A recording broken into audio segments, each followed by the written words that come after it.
particular theme that keeps coming up in the Quran when Allah mentions al-insan, and that is when good things happen, what's our reaction? And when bad things happen, what's our reaction? Good things happen in your life, how do you react? Bad things happen in your life, how do you react? Allah says, وَإِذَا مَسَّ الْإِنسَانَ الضُّرُّ دعانا لجنبه أو قاعدا أو قائما فلما كشفنا عنه ضره مر كأن لم يدعونا إلى ضر مسه كذلك زين للمسرفين ما كانوا يعملون. When the human being, harm touches the human being, when tough times hit you, when difficulty hits you, when a challenge hits you, Allah says He calls on me lying on His side or sitting up or standing, like no matter what you're doing, Ya Allah, please just relief, Ya Allah, just end this problem, Ya Allah, please make my dad better, or make my child better, or give me health again, Ya Allah, solve this legal problem, solve this financial problem, solve this health problem, whatever problem it is, you're constantly asking Allah, Ya Allah, I want this, I need this, I need this, I need relief, always. And Allah says, فَلَمَّا كَشَفْنَا عَنْهُ ضُرَّهُ, and as soon as we alleviate that harm that was hitting him, مَرَّ كَأَن لَّمْ يَدْعُونَا إِلَى ضُرٍّ مَسَّهُ, he walks around like he was never hit with any difficulty that was killing him, that was hitting him. He walks around like, hey, you were pretty, nah, I'm fine, I'm good. As if all those du'as, all that humility to Allah disappeared, and so did your relationship and connection with Allah. No need for du'a, now I'm good now. I mean, du'a is for bad times, not for good times. That's one kind of reaction. Another reaction, when we make the human being taste some of our mercy that comes only from us, some good times, some relief, some happiness, you enjoy it just a little bit, then we take it away. ثُمَّ نَزَعْنَاهَا. Allah is saying that good time that came to you, you're not entitled to it.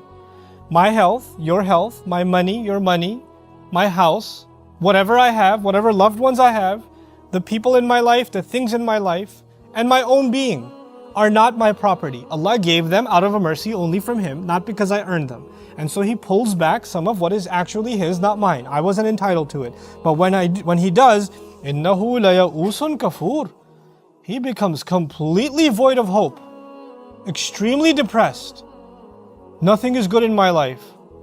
What do you mean good? Why should I be happy? I have no reason to be happy. You know what happened to me? You know what I've been through? And you're constantly focused on the negative. And then, as a result, because you're so depressed and focused on the negative, you can't be grateful. And that's why there's a logical progression. Kafur, extremely ungrateful, in denial that anything good is happening. Don't give me a lecture about how I need to be grateful. I don't want to hear it. Then another kind of reaction, Allah says when we shower the human being with favor and luxury and comfort, he just starts ignoring us. He just ignored us. And turns to his side like, this is like, when times are good, man, I made some good investments. It turned out pretty good. No credit to Allah. Allah says, I gave you this, and you don't even turn back to me. You just turn away like it's all you. وَإِذَا مَسَّهُ الشَّرُّ كَانَ يَئُوسًا, and when harm hits him, when tough times come, completely void of all hope. وَإِذَا مَسَّ الْإِنسَانَ ضَرٌّ دَعَى رَبَّهُ مُنِيبًا إِلَيْهِ, when harm comes to him, he starts turning back to God and starts praying to his master. ثُمَّ إِذَا خَوَّلَهُ نِعْمَةً مِّنْهُ نَسِيَ مَا كَانُوا يَدْعُو إِلَيْهِ, and when he wraps him around with luxury and favor, then he forgets everything he was calling to God for, and who he was calling to min qabl. وَجَعَلَ لِلَّهِ أَنْدَادًا, and not only that, he puts other entities besides Allah to compete with. And that doesn't just mean he worships other than Allah. It actually means he starts loving other than Allah, obsessing with other than Allah. All the time that used to go in dua, now it goes to himself or into his pleasures or into something else. Other things took now competitive space with Allah in his heart. That's what it's referring to. لِيُضِلَّ عَنْ سَبِيلِهِ. So not only is he himself misguided, he misguides others from Allah's path. Allah says, قُلْ تَمَتَّعْ بِكُفْرِكَ قَلِيلًا. This is really important to understand. Allah in this ayah is describing essentially a believer. A believer who, when he goes or she goes through hard times, makes dua to Allah.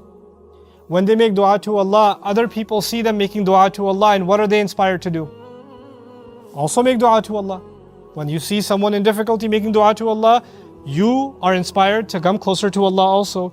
They become a kind of role model for you. When Allah gives them good times and they forget about Allah and they completely lose the path of dua and lose humility towards Allah, then not only are they themselves misguided, didn't other people look at them as role models? Because they inspired themselves to learn dua from them. And now when they're gone off the deep end, then others go off the deep. لِيُضِلَّ عَنْ سَبِيلِ اللَّهِ. Allah says, قُلْ تَمَتَّعْ بِكُفْرِكَ قَلِيلًا. You better enjoy your ingratitude just a little more because you're from the people of hell. Allah is very angry with people like that.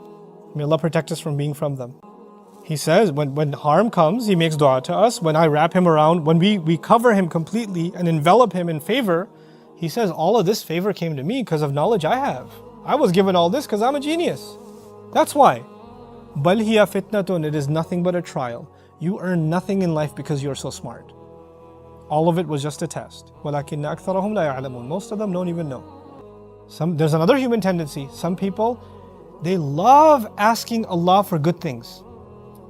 That's the only relationship they have with Allah. I'm making dua to Allah that I get that outfit. I'm making dua to Allah I get those sneakers. Making dua to Allah for stuff.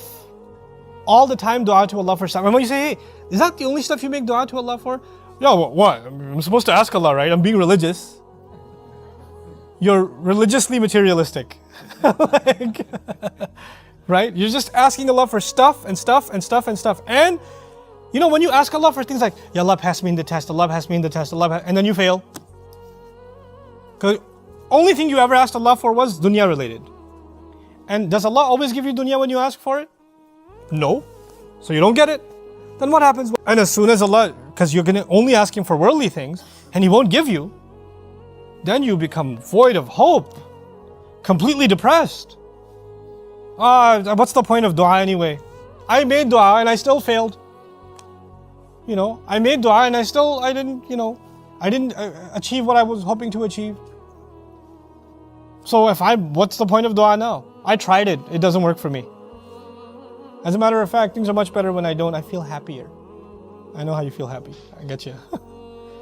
But this is another tendency we have. This is again our loss. Another tendency, He says, when we give the human being favor, he ignores, he turns away. Like life is good, who needs God? Allah says when I shower him with favor, he ignores me, turns to his side. And then Allah says, وَإِذَا مَسَّهُ الشَّرُّ. And then another kind of person, when harm hits them, فَذُو دُعَاءٍ عَرِيضٍ. Then he makes long, elaborate du'as, non-stop du'as. Now he's put in his place, so he comes back to Allah and starts making dua. Like Allah is describing the hypocrisy of it. This is the kind of person, when good times will come again, what's going to happen again?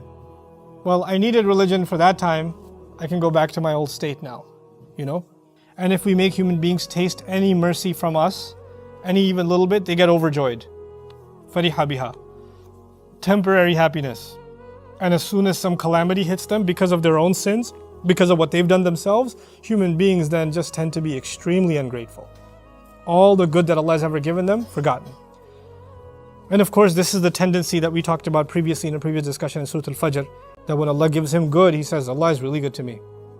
You know why I know Allah has honored me? Look at all the stuff He gave me. Look at all the stuff I have. This is an indication that Allah loves me. And when Allah takes some of those things away, He says, God doesn't love me, man. God hates me. Look at what He put me through. Rabbi Ahanan. You know, some things are taken away from you and you're like, Allah, yeah, I don't know what He has against me, but He just loves putting me through misery. He just loves humiliating me. If this was the attitude of prophets, can you imagine? What would Nuh alayhi salam say about Allah every day for 950 years? Would he say, Rabbi Akraman or Rabbi Ahanan? One of the most noble messengers of Allah is insulted, made fun of, spit on, every day, for generations. If anybody had the right to say, Allah hates me, Allah is just putting me through a hard time, He loves humiliating me, it would have been someone like Nuh alayhi salam. He, Allah Azza wa Jal will describe, as one of ulul azmi min ar-rusul, one of the great resolved messengers, one of the most honored messengers.